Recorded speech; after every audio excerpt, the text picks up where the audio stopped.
Welcome back to my channel. मैं हूं कामना तलरेजा और आज है हमारा मैसूर में आखिरी दिन। हम सुबह सुबह 6:30 बजे निकल चुके हैं चामुंडी हिल्स पर सनराइज़ देखने के लिए। लेकिन जैसा कि आप देख सकते हैं पूरा आसमान बादलों से ढका हुआ है। आज मौसम काफ़ी क्लाउडी है, ठंडी हवा चल रही है और शायद आज हमें सूरज की पहली किरणें देखने को ना मिले। कभी कभी ट्रैवल में ऐसा होता है, आप प्लान कुछ और करते हैं और नेचर का प्लान कुछ और होता है। सनराइज मिस हो जाएगा कोई बात नहीं, लेकिन ये बादलों से ढका हुआ मैसूर भी किसी फिल्मी सीन से कम नहीं है। और यही तो ट्रैवल की खूबसूरती है। हर पल परफेक्ट नहीं होता, लेकिन हर पल यादगार ज़रूर होता है। हमारी तरह और भी लोग वहाँ थे जो सनराइज़ देखने आए, पर उन्हें भी नहीं मिला। बट वहाँ का मौसम बहुत ही शानदार था। हमने मौसम को एंजॉय किया, वहाँ पर कुछ पल बिताए, वहाँ से नीचे मैसूर शहर का नज़ारा देखा जो बहुत ही खूबसूरत था। नीला आसमान और बहुत प्यारे से खूबसूरत सफ़ेद रंग के बादल। और फिर वहीं पर थोड़ी देर समय बिताने के बाद, कुछ रील्स बनाने के बाद मैंने कुछ फोटोग्राफ्स भी खिंचवाए। मैं अभी सनरूफ से बाहर निकल के रिकॉर्डिंग कर रही हूँ और मेरे हस्बैंड पूछ रहे हैं कि थोड़ी स्पीड बढ़ाऊं। ना मर जाऊंगी मैं, आपको पता है मैं कितनी डरपोक। और रास्ते में हमें दिखा एक रेस्टोरेंट जिसका आर्किटेक्चर बिल्कुल पैलेस की तरह था, लेकिन हमें तो पीनी थी चाय क्योंकि हम होटल से पी के नहीं निकले थे। तो हमने वहाँ रुक के पी टपरी की चाय और खाई पपड़ी जो हम होटल से लेके निकले थे। तो रास्ते में ही पड़ता है the world of Mysore park, जहाँ पे बहुत अच्छे मैसूर पार्क मिलते हैं। और यहीं पे बाहर ज्योति अपना फ़ोटो सेशन करवा रही है, तिनिश उसकी फ़ोटो ले रहे हैं। अब सनराइज़ तो मिस हो ही गया, तो सोचा क्यों ना मैसूर की सबसे फेमस मिठाई से ही दिन को मीठा बनाया जाए। और यहाँ वर्ल्ड ऑफ मैसूर पार्क में न सिर्फ आपको क्लासिक मैसूर पार्क मिलेगा, बल्कि अलग अलग फ्लेवर्स भी मिलते हैं, जैसे चॉकलेट, पाइनएप्पल, ड्राई फ्रूट, घी, स्पेशल, जैगरी और मिलेट मैसूर पार्क और भी बहुत कुछ। मूंग दाल का हलवा भी टेस्ट किया और अलग अलग फ्लेवर के मैसूर पार्क पैक करवा लिए। और अब हम वापस होटल जा रहे हैं पैकिंग पूरी करके चेकआउट करने के लिए। चेकआउट के बाद हमें और भी कुछ चीज़ें घूमनी है। मेरे साथ रहिए, व्लॉग में आप देखते रहिएगा। फिलहाल तो इस रोड को देखिए कितना ही खूबसूरत है। मैसूर ने हमें शांति, खूबसूरती और मिठास तीनों चीज़ें दी हैं। मैसूर की सड़कें अपनी चौड़ाई, सफाई और व्यवस्थित ट्रैफिक के लिए जानी जाती हैं। जैसे ही आप शहर में प्रवेश करते हैं, आपको सबसे पहले जो चीज़ प्रभावित करती है वो है यहाँ की खुली और सीधी सड़कें। यहाँ पे ट्रैफिक भी काफ़ी व्यवस्थित है और मैसूर के रोड्स काफ़ी क्लीन हैं। इसे one of the cleanest city of India भी माना जाता है। यहाँ का ट्रैफिक भी बहुत ही ज़्यादा अनुशासित है। आसपास बहुत ही प्यारी हेरिटेज बिल्डिंग्स हैं। तो अभी हमारा चेकआउट है होटल से और थोड़ी देर में हम लोग निकलेंगे और आज का प्लान है आदियोगी जाने का। रास्ते में जो जो भी होगा मैं आपको दिखाती चलूँगी। और ये है मेरा आउटफिट चेक आज का। होटल से निकलकर हमने सोचा आखिरी दिन को थोड़ा और ख़ास बनाया जाए, तो हम पहुंच गए मैसूर के एक्वेरियम में। यहाँ अलग अलग तरीके की रंग बिरंगी मछलियाँ हैं। तो ये है लोकरंजन एक्वा वर्ल्ड। यहाँ पर अंडर वाटर जू भी है और इसकी टाइमिंग्स है सुबह 9 बजे से लेके शाम के 7 बजे तक और वीकेंड्स पे शाम के 9:30, रात के 9:30 बजे तक। इसकी जो टिकट है वो एडल्ट्स के लिए अप्रॉक्सीमेटली 199 और चिल्ड्रंस के लिए 149 है। यहाँ अलग अलग तरह की रंग बिरंगी मछलियाँ हैं। कुछ इतनी छोटी कि हथेली में आ जाएं और कुछ इतनी बड़ी कि पूरा टैंक भर दें। कभी कभी इस शांत पानी में तैरती हुई मछलियों को देखकर मन भी शांत हो जाता है।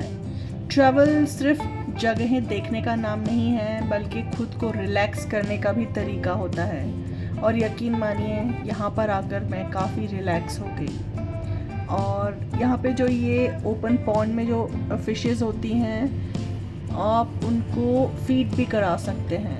ये है मेज़, एक तरीके की भूल भुलैया, जहाँ पे जार्स में छोटी छोटी मछलियाँ हैं और उनके बीच में मिरर्स लगे हुए हैं।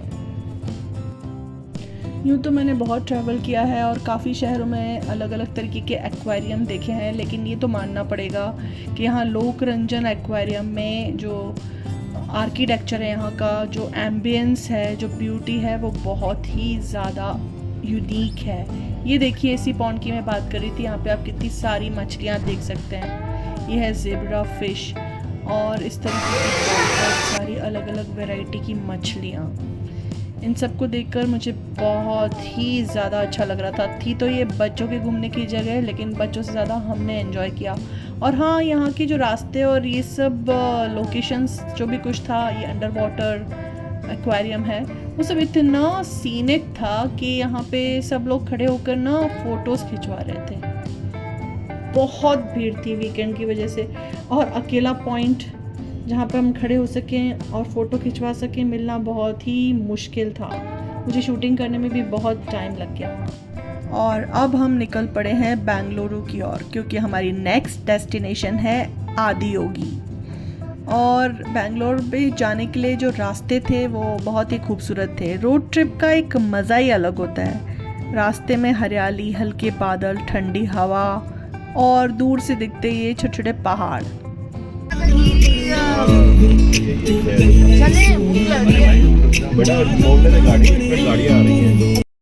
और फिर बेंगलोर हाईवे पे रुक के हमने थोड़ा सा इवनिंग स्नैक्स भी लिए।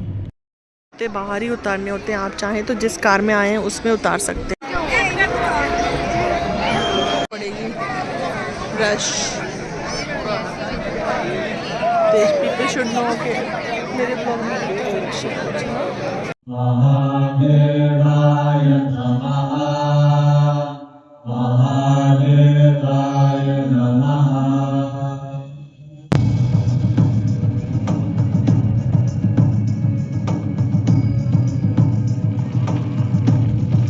Seven sages, the Saptarishis, took the sacred science of yoga in all its forms to human habitation across the planet, which turned into crucibles of civilization.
Lasted for years on end.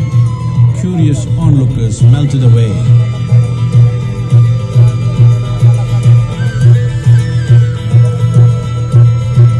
Only 7 seekers remained, as they could not tear themselves away from him.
पे अंदर एक शिवलिंग है जो महादेव जी के, और यहाँ पर नंदी बाबा है।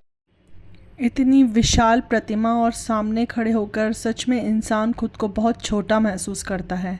हमने शिवलिंग पर जल अर्पित किया, प्रार्थना की, फूल चढ़ाए और मन ही मन धन्यवाद दिया इस पूरी यात्रा के लिए। और फिर वापस हम बढ़ चले तुमकुर के लिए। अगर आपको ये व्लॉग पसंद आया तो लाइक करें, शेयर करें और सब्सक्राइब करें, और कमेंट में बताएं इस ट्रिप का कौन सा पार्ट आपको सबसे ज़्यादा अच्छा लगा।